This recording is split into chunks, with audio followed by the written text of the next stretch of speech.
Hello दोस्तों, आप सभी का एग्ज़ाम सक्सेस फंडा यूट्यूब चैनल में स्वागत है। आज की क्लास में हम एनआरए और सीईटी के बारे में चर्चा करेंगे। आइए देखते हैं कि एनआरए और सीईटी क्या है।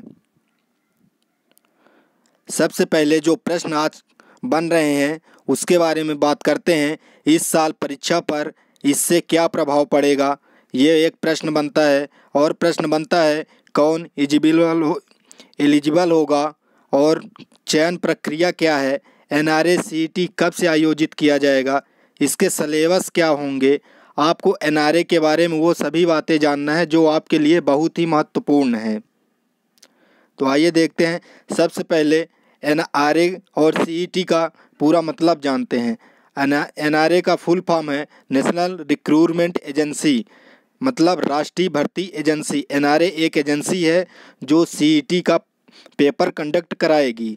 सीईटी का फुल फॉर्म है कॉमन एलिजिबिलिटी टेस्ट, हिंदी में सामान्य पात्रता परीक्षा। तो ये आपको याद रखना है कि एनआरए एक एजेंसी है जो कि सीईटी का पेपर कंडक्ट कराएगी। अब देखते हैं एनआरए का बजट कितना आया और यह कब से लागू होगा।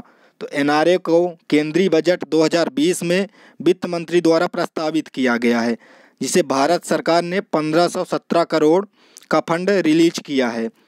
अब बात करते हैं कि एनआरए कब से लागू होगा। एनआरए 2021 से लागू होगा।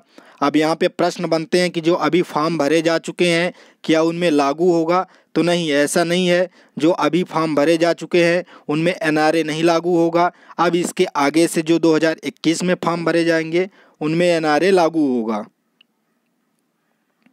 अब देखते हैं आईबीपीएस, आरआरबी, एसएससी क्या हैं। आईबीपीएस, आरआरबी और एसएससी ये तीनों भी एक एजेंसी हैं। अभी तक आईबीपीएस बैंक का पेपर कराती थी, आरआरबी रेलवे का पेपर कराती थी, एसएससी सेंट्रल लेवल का पेपर कराती थी, एसएससी सीजीएल सीएचएसएल का। तो अब इन तीनों से काम लेकर एनआरए को सौंप दिया गया है। अभी तक जो ये तीनों एजेंसियां पेपर कराती थी, अब इन तीनों एजेंसियों से काम लेकर मात्र एक एजेंसी को दिया गया है जो कि एनआरए है। सीईटी पेपर कैसा होगा। सीईटी पेपर प्री लेवल का होगा।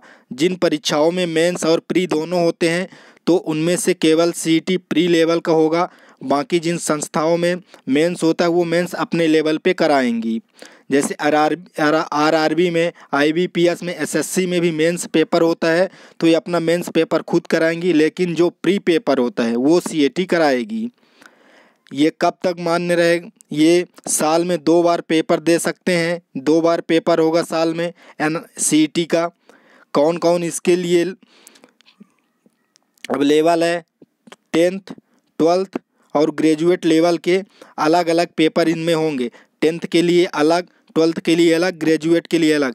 जिन संस्थाओं में जैसी वैकेंसी होंगी, कुछ में 10th लेवल से निकलती हैं, कुछ में 12th लेवल से और कुछ में ग्रेजुएशन लेवल से। तो सारे का पेपर अलग अलग होगा।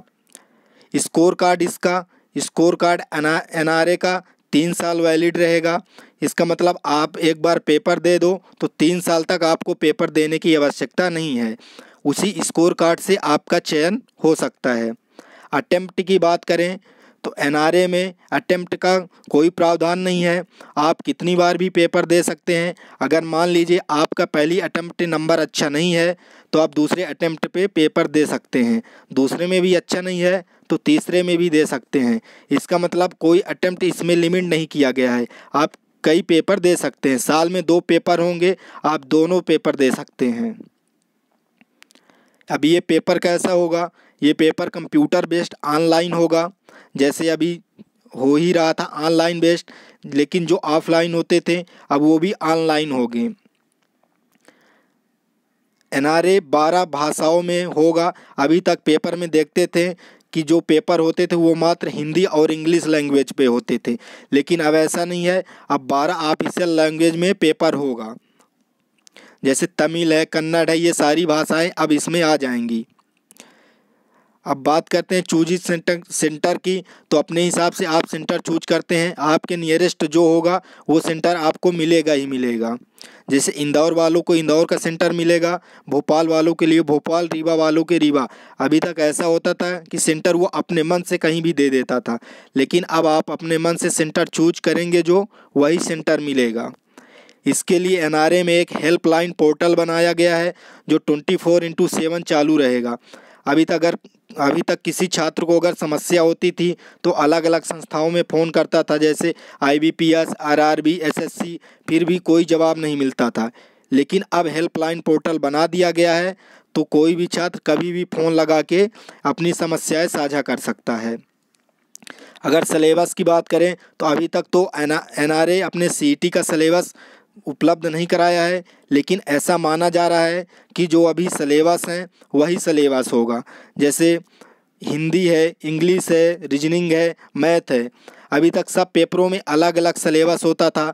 IBPS के लिए सबसे ज़्यादा मैथ पढ़नी पड़ती थी, RRB के लिए भी मैथ पढ़नी पड़ती थी, और किसी जैसे सेंट्रल लेवल के पेपर में उनमें इंग्लिश, हिंदी पढ़नी पड़ती थी। लेकिन अब सबका सिलेबस एक कर दिया जाएगा। इसका मतलब आपको एक बार पढ़ना है और बार बार पेपर देना है। एज की बात करते हैं तो एज वही रहेगी जो अभी तक रहती थी, 18 से 30 साल। बाकी जो आपको छूट मिलती है SC ST की, वो सब अलग से छूट मिलती रहेगी। बात करते हैं स्कोर कार्ड। तो स्कोर कार्ड कहाँ मान्य होंगे?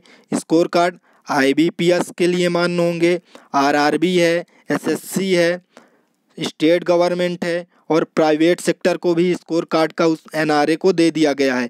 जैसे प्राइवेट सेक्टर में निकलती हैं मैनेजर की पोस्टें, इंजीनियर की पोस्टें, तो आपसे वो मांग सकता है कि जिनके स्कोर कार्ड में मार्क 70 से प्लस रहें, तो कोई भी कंपनी मांग सकता है कि मुझे 70 से प्लस वाले स्कोर कार्ड वाले का डिटेल चाहिए, तो वो आपको बुला सकता है। स्टेट गवर्नमेंट में कोई भी वैकेंसी निकलती है तो भी आप स्कोर कार्ड, अगर आपका 3 साल मान्य है, एक बार आप पेपर दिए 3 साल स्कोर कार्ड मान्य है। स्टेट गवर्नमेंट में कोई भी वैकेंसी निकलती है तो भी अगर उसको जितने से मेरिट बनाना होगा, जैसे 60 प्लस से, 70 प्लस से या 50 प्लस से, तो वो आप मंगा सकता है कि स्कोर कार्ड में जिनके 50 प्लस हैं वो इस भर्ती में आ सकते हैं। तो आपको पेपर नहीं देना पड़ेगा। उसके आगे की जो चयन प्रक्रिया होगी, जैसे मेडिकल है, फिजिकल है, और ये सारी प्रक्रियाएं वो करवाता रहेगा। IBPS की बात करते हैं तो IBPS में प्री होता है और मेंस, तो अब वो अपने हिसाब से कंडक्ट कराएगा। आप तो प्री का पेपर दे चुके हैं, तो प्री का पेपर IBPS दोबारा नहीं लेगा और ना ही RRB लेगा। वो अपने हिसाब से मेडिकल, फिजिकल, मेंस का पेपर कराता रहेगा।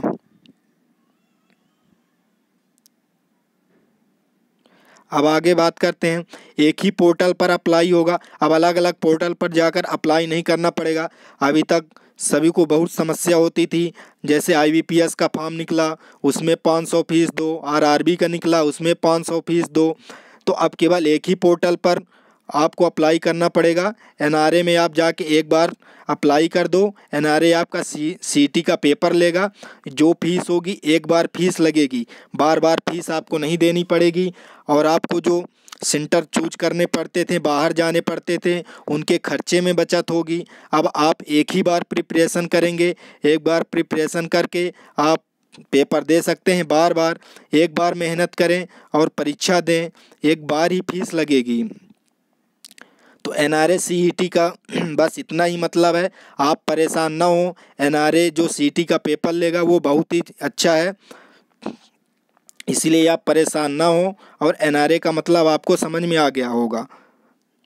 अगर आपने हमारे चैनल को अभी तक सब्सक्राइब नहीं किया है तो सब्सक्राइब करिए, लाइक करिए, शेयर करिए और कमेंट करिए।